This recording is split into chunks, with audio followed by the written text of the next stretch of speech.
We ready to go for a ride?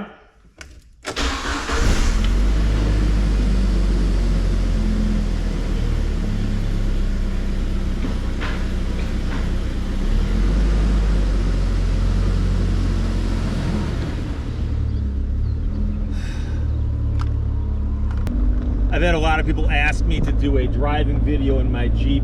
I'll admit it's not as exhilarating perhaps as going for a ride in a Cobra replica or in a Viper, but you know, I bought this Jeep Wrangler. It's a 98 from my good friend JP in the Carolinas, and I'd always wanted to get a Jeep Wrangler because years ago I had one, bought it brand new, owned it for a bunch of years, got tons of use out of it, and eventually got to the point where it's kind of getting a little rattly, and you know, you go into court wearing a suit and a tie, and after a while the Wrangler doesn't quite cut it, especially these ones right here, because they tend to get a little bit leaky, for instance, in bad weather and so on. So I always wanted to buy another Wrangler, and so when JP ran across one that he was going to buy, and he told me the deal he got on it, what he's going to do with it, I said, you know, if you ever want to sell it, let me know and I'll buy it from you.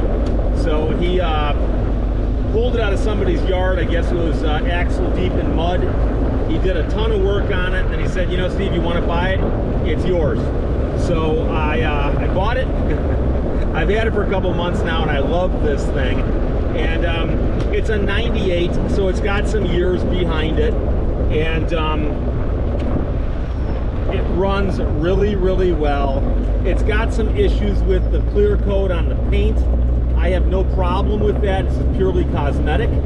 But when JP went through it, he put better tires and wheels on it. He put a brand new top on it, which you have to trust me on, 'cause it's off right now. He also went through the fuel system, dropped the tank, replaced the fuel pump, filters, all that stuff. Gave it a complete tune-up. Thing runs great. It is, of course, a 5-speed. 4-wheel drive is available.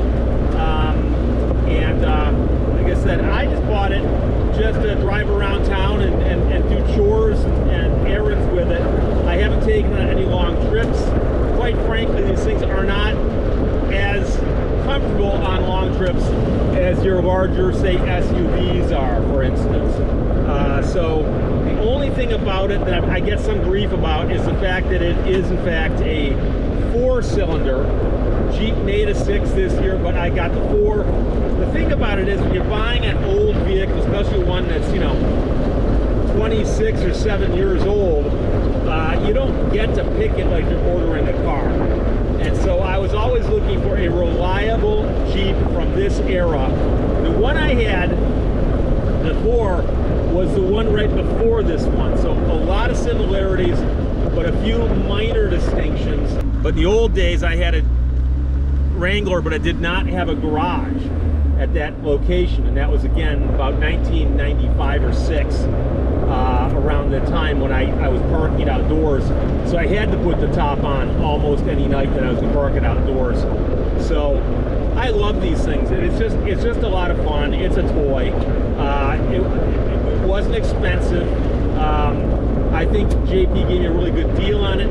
I did have to have it trucked up. My good friend Mark Lieberman at Nostalgic Motoring handled the shipping of it. It was brought up here in an enclosed trailer. Now, interestingly, Mark is one of these guys who, he has really nice cars. And he buys and sells really nice cars. And the days that this thing was in his shop, probably it was not the oldest thing in his shop, but it certainly was the least expensive thing in his shop. And I had to thank him for that. I go, Mark, normally I know you don't handle things like this, but as a favor to me, he did. And I had him go through it because he's got guys who can do that. He's got mechanics on staff, and I said, can you go through it and make sure that everything is there, everything works right, double check JP's math and let me know. And he came back and he goes, Steve, didn't find anything mechanically to comment on, and obviously you know the issues it's got with, like, say, the clear coat and so on. But the cool thing is, I've gone through now, you know, Facebook Marketplace, eBay, and so on, looking at these vehicles in similar condition, and the price that I got from JP was really, really good. And I also like the fact that I know that he drove it for a while, and he's one of these guys where if he says it's good, it's good. And so you buy a vehicle off a total stranger, normally you're wondering about those kinds of things. You know, what happens if the car's got some problem, the guy's not going to tell me about it. It's going to take me a while to find out.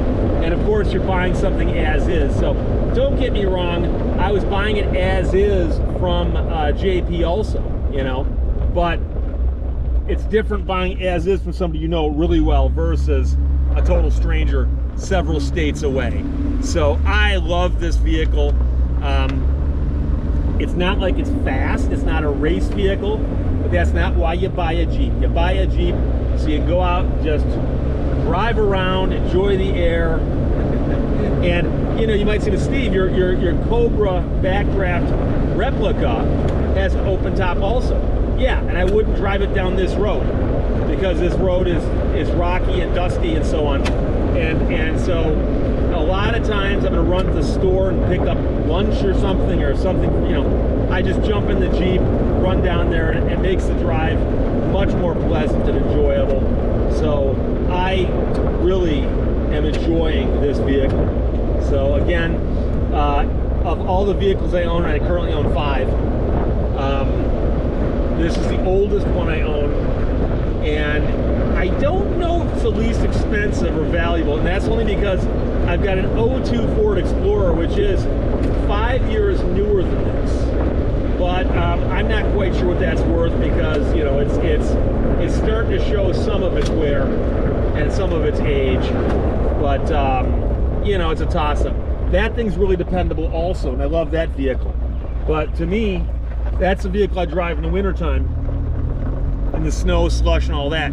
Interestingly, this vehicle came from the Carolinas, and JP knew the guy that he bought it from. I believe he was the original owner. And he said this thing was in the guy's backyard behind the garage, sunk into the mud, and the guy had last used it to drive himself to and from his hunting cabin or hunting property.